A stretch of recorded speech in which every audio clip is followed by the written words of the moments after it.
हम सनावद जैसे छोटे क्षेत्र में रह करके नीट और जेईई मेन या जेईई एडवांस जैसी परीक्षाओं की तैयारी कराते हैं, तो बहुत बार पालकों के बच्चों के मन में ये प्रश्न रहता है। तुलनात्मक रूप से वो देखते हैं कि बड़े बड़े संस्थानों में बहुत अच्छे रिज़ल्ट आते हैं, वहीं पहुँचेंगे तो ही सफलता मिलेगी। यहाँ अगर बच्चा पढ़ेगा तो हो सकता है कि उसको इस तरह की सफलताएँ ना मिले, या हम किसी प्रकार से, या यहाँ के छोटे संस्थान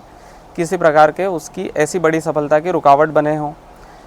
लेकिन मैं आप सभी को जानकारी देना चाहता हूँ कि पढ़ाई 11वीं 12वीं की ही है। अगर बच्चे आप समझते हैं कि 2 साल में तैयारी करके और इस बड़ी परीक्षा को पार कर पाते हैं, तो मैं आपको विश्वास दिलाऊं कि जो शिक्षक पढ़ा रहे हैं वो सालों से उसी पढ़ाई को पढ़ा रहे हैं। तो वो जो बारीकियां बच्चे को जानना है, सीखना है इस तरह की परीक्षा में सफलता के लिए, वो भली भांति इन बातों को सिखाना जानते हैं।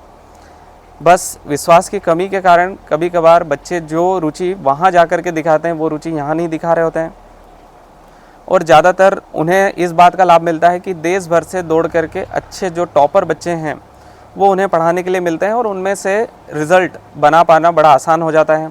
क्योंकि वो बच्चों की क्षमताएं अलग होती हैं, उनकी याद रखने की क्षमता अलग होती है, विषय को समझने की, उससे जुड़े प्रश्नों को हल करने की उनकी क्षमता ज़्यादा बेहतर होती है,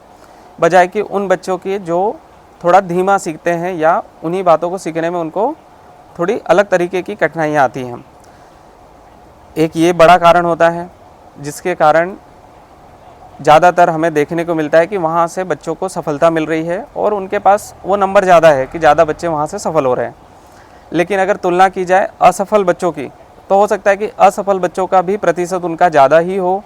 क्योंकि उनके पास भी देश भर से चल कर के ज़्यादातर बच्चे बड़े सपने लेकर के आते हैं। लेकिन क्या सिर्फ उन संस्थानों भर में जुड़ने से सबके सपने पूरे हो जाते हैं? ऐसा आप भी जानते हैं कि ऐसा संभव नहीं है। तो हमारे पास जो गिनती के बच्चे होते हैं, जिनमें कुछ अच्छे बच्चे रह जाते हैं जिनकी क्षमताएं बाकी बच्चों से बहुत बेहतर होती है, सिर्फ और सिर्फ उनको कमज़ोर बच्चों के साथ में कक्षा के अंदर एक ही बैच में पढ़ाए जाने के कारण हो सकता है कि उन्हें भी चीज़ें धीमे सीखने को मिलती हो और उस कारण से उनका थोड़ा नुकसान रहता हो। इसी समस्या को देखते हुए अभी हमने तेजस प्राइम बैच प्लान की है, जिसमें सिर्फ और सिर्फ योग्य विद्यार्थी रहें, जिनकी क्षमताएं अच्छी हैं, जो बातों को बड़ी आसानी से जल्दी से सीख सकते हैं, एक दूसरे का समय बचा सकते हैं, शिक्षक उनको ज़्यादा से ज़्यादा प्रश्न हल करना सिखा पाएँ। तो उस बैच का लाभ जो होनहार विद्यार्थी हैं वो ले सकते हैं और आश्वस्त हो सकते हैं कि इस बैच में उन्हें वो समस्याएं नहीं होंगी जो ज़्यादातर वो सोचते हैं कि छोटे संस्थानों में उन्हें ऐसी समस्याएं आ सकती हैं।